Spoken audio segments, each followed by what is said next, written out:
Hello, नमस्कार साथियों। एक बार फिर आप लोगों का स्वागत है मेरे इस यूट्यूब चैनल में।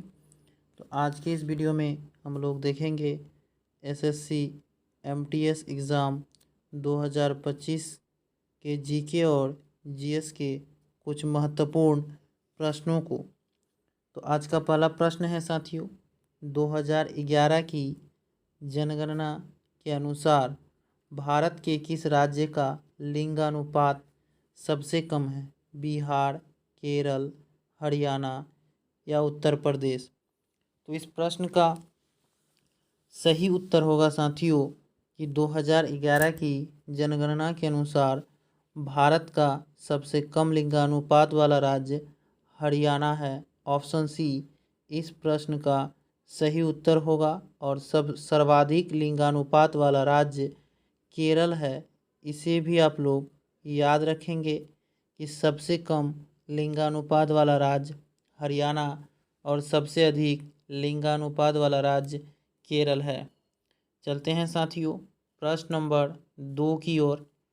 प्रश्न नंबर 2 है कि कोटा शहर किस नदी के किनारे बसा है? चंबल नदी, गंगा नदी, नर्मदा नदी या यमुना नदी?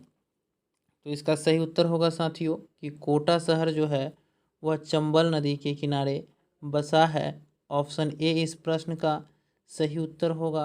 भारत की राजधानी जो है वह यमुना नदी के किनारे बसा है। इसे याद रखेंगे कि भारत की राजधानी नई दिल्ली यमुना नदी के किनारे बसा है। अगला प्रश्न है प्रश्न नंबर 3। प्रश्न नंबर 3 कह रहा है नासिक शहर किस नदी के किनारे बसा है? गोदावरी, कृष्णा, नर्मदा या कावेरी? तो इसका सही उत्तर होगा साथियों कि नासिक शहर जो है यह महाराष्ट्र राज्य में स्थित है और गोदावरी नदी के किनारे स्थित है। ऑप्शन ए इस प्रश्न का सही उत्तर होगा साथियों। चलते हैं प्रश्न नंबर 4 की ओर। प्रश्न नंबर 4 है कि अर्जुन पुरस्कार किस क्षेत्र में दिया जाता है? संगीत के क्षेत्र में, चिकित्सा के क्षेत्र में, खेल के क्षेत्र में या विज्ञान के क्षेत्र में?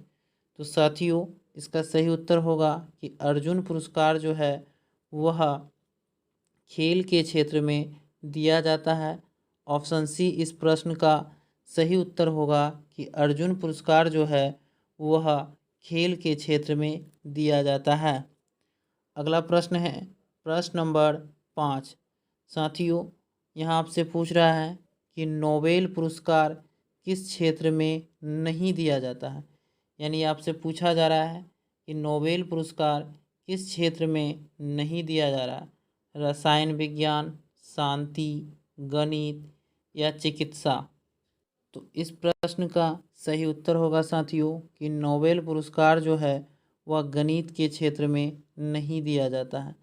रसायन विज्ञान, शांति और चिकित्सा के क्षेत्र में नोबेल पुरस्कार दिया जाता है। साथियों नोबेल पुरस्कार 6 क्षेत्रों में दिया जाता है। रसायन विज्ञान, शांति के क्षेत्र, चिकित्सा के क्षेत्र, साहित्य के क्षेत्र और अर्थशास्त्र के क्षेत्र तथा भौतिकी के क्षेत्र में दिया जाता है। इसे आप लोग ज़रूर याद रखेंगे साथियों। अगला प्रश्न है प्रश्न नंबर 6। प्रश्न नंबर 6 कह रहा है पुलित्ज़र पुरस्कार किस क्षेत्र में दिया जाता है? तो इसका सही उत्तर होगा पत्रकारिता और साहित्य के क्षेत्र में पुलित्ज़र पुरस्कार दिया जाता है। ऑप्शन बी इस प्रश्न का सही उत्तर होगा। चलते हैं प्रश्न नंबर 7 की ओर। प्रश्न नंबर 7 है कि 34वें व्यास सम्मान 2024 से किसे सम्मानित किया गया है? मायापति त्रिपाठी को, सूर्यवाला को, अंकित शर्मा को या इनमें से कोई नहीं? तो इसका सही उत्तर होगा साथियों कि 34वें व्यास सम्मान 2024 से सूर्यवाला को सम्मानित किया गया है। ऑप्शन नंबर बी इस प्रश्न का सही उत्तर होगा। चलते हैं प्रश्न नंबर 8 की ओर। प्रश्न नंबर 8 कह रहा है ओजोन दिवस कब मनाया जाता है? 5 जून को, 12 जनवरी को, 16 सितंबर को या 8 मार्च को? तो साथियों इसका सही उत्तर होगा 16 सितंबर को प्रतिवर्ष ओजोन दिवस मनाया जाता है।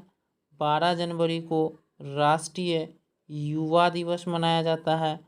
5 जून को विश्व पर्यावरण दिवस और 8 मार्च को साथियों अंतर्राष्ट्रीय महिला दिवस मनाया जाता है। इसे भी आप लोग याद रखेंगे ताकि कोई भी प्रश्न आपका एग्ज़ाम में न छूट सके। चलते हैं प्रश्न नंबर 9 की ओर। प्रश्न नंबर 9 है साथियों कि विश्व एड्स दिवस कब मनाया जाता है? तो आप लोग बताएंगे इसका आंसर क्या होगा। 1 दिसंबर को, 10 दिसंबर को, 22 मार्च को या 25 मार्च को? तो इसका सही उत्तर होगा साथियों कि विश्व एड्स दिवस जो है 1 दिसंबर को मनाया जाता है साथियों। इसे याद रखेंगे। 10 दिसंबर को विश्व मानवाधिकार दिवस मनाते हैं। 22 मार्च को विश्व जल दिवस मनाया जाता है और 25 दिसंबर को साथियों सुशासन दिवस मनाया जाता है। इसे भी आप लोग याद रखेंगे क्योंकि एमटीएस के एग्ज़ाम में साथियों दिवस संबंधित 1 या 2 प्रश्न आपको जरूर देखने को मिलेंगे। अगला प्रश्न है प्रश्न नंबर 10। प्रश्न नंबर 10 कह रहा है किस विटामिन की कमी से रतौंधी रोग होता है? Vitamin C, vitamin A, vitamin K या विटामिन बी? तो इसका सही उत्तर होगा साथियों कि रतौंधी नामक रोग जो होता है वह विटामिन ए की कमी से होता है। यानी विटामिन ए की कमी से रतौंधी नामक रोग होता है। अगला प्रश्न है प्रश्न नंबर 11 कि किस ग्रह को नीला ग्रह कहा जाता है? पृथ्वी को, वरुण को, बुध को या अरुण को? तो इसका सही उत्तर होगा साथियों कि पृथ्वी जो है इस पृथ्वी ग्रह को नीला ग्रह के नाम से जाना जाता है। ग्रहों की संख्या 8 है, इसे याद रखेंगे। अगला प्रश्न है प्रश्न नंबर 12। प्रश्न नंबर 12 कह रहा है चंदेरी का युद्ध कब हुआ था? 1528 में, 1526 में, 1527 में या 1530 में? तो साथियों इसका सही उत्तर होगा कि चंदेरी का युद्ध जो हुआ था वो 1528 में हुआ था बाबर और मेदिनी राय के बीच, जिसमें बाबर विजयी रहा। अगला प्रश्न है प्रश्न नंबर 13 कि तालीकोटा का युद्ध कब हुआ था? तो इसका सही उत्तर होगा 1565 में तालीकोटा का युद्ध हुआ था। इसे आप लोग जरूर याद रखेंगे। अगला प्रश्न है प्रश्न नंबर 14। प्रश्न नंबर 14 कह रहा है विश्व वानिकी दिवस कब मनाया जाता है? 21 मार्च, 25 जनवरी, 24 अप्रैल या इनमें से कोई नहीं? तो इसका सही उत्तर होगा साथियों कि विश्व वानिकी दिवस 21 मार्च को मनाया जाता है। इसे याद रखेंगे। 25 जनवरी को राष्ट्रीय मतदाता दिवस मनाते हैं और 24 अप्रैल को राष्ट्रीय पंचायती राज दिवस मनाया जाता है। इसे भी याद रखेंगे साथियों कि 21 मार्च को विश्व वानिकी दिवस, 25 जनवरी को राष्ट्रीय मतदाता दिवस और 24 अप्रैल को राष्ट्रीय पंचायती राज दिवस मनाया जाता है। अगला प्रश्न है प्रश्न नंबर 15। प्रश्न नंबर 15 करा बॉमडीला दर्रा किस राज्य में स्थित है? इसका उत्तर होगा साथियों अरुणाचल प्रदेश। बॉमडीला दर्रा जो है वह अरुणाचल प्रदेश राज्य में स्थित है, इसलिए 15 नंबर प्रश्न का सही उत्तर ऑप्शन बी होगा। चलते हैं प्रश्न नंबर 16 की ओर। प्रश्न नंबर 16 है पिछोला झील किस राज्य में स्थित है? सिक्किम, राजस्थान, बिहार या उड़ीसा? इसका सही उत्तर होगा कि पिछोला झील जो है वह राजस्थान राज्य में स्थित है साथियों। उड़ीसा राज्य में जो है चिल्का झील है, इसे भी याद रखेंगे साथियों। लोनार झील जो है वह कर्नाटक राज्य में है, इसे भी याद रखेंगे साथियों। अगला प्रश्न है प्रश्न नंबर 17। प्रश्न नंबर 17 का रहा बारालाचा दर्रा किस राज्य में है? तो इसका सही उत्तर होगा हिमाचल प्रदेश। बारालाचा दर्रा जो है साथियों वह हिमाचल प्रदेश राज्य में स्थित है। प्रश्न नंबर 18 है, भूटिया जनजाति किस राज्य से संबंधित है? सिक्किम, उत्तर प्रदेश, गुजरात या तमिलनाडु? तो इसका सही उत्तर होगा साथियों कि भूटिया जनजाति का संबंध सिक्किम राज्य से है। ऑप्शन ए इसका सही उत्तर होगा। चलते हैं प्रश्न नंबर 19 की ओर। प्रश्न नंबर 19 कह रहा है, भारत में श्वेत क्रांति का जनक किसे कहा जाता है?